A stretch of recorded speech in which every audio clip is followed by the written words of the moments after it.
আমি আজকে পনির রান্না করছি। পনিরটাকে আগে ভালো করে ফ্রাই করে নিলাম, লাল লাল করে। একদম সিম্পল রান্না করব। একটু আলু দেবো, আলুটাকে ভেজে নেব ভালো করে। সঙ্গে টমেটো কুচিটা দিয়ে দেবো,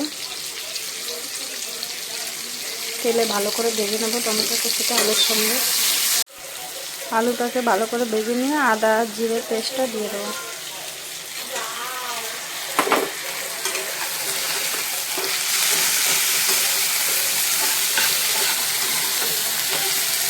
এই যে আমি এই মশলাটা দিয়ে দেবো।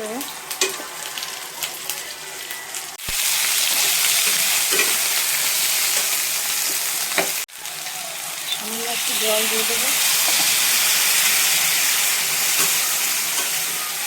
এর ভিতরে মটরগুলো দিয়ে দেবো।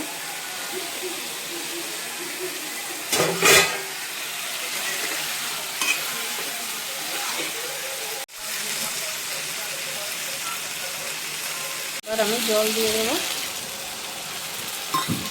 জাল উঠে গেলে অনেকটাকে ঢেলে দেবো। সামান্য জল দেবো, শুকনো শুকনো রান্না করবো।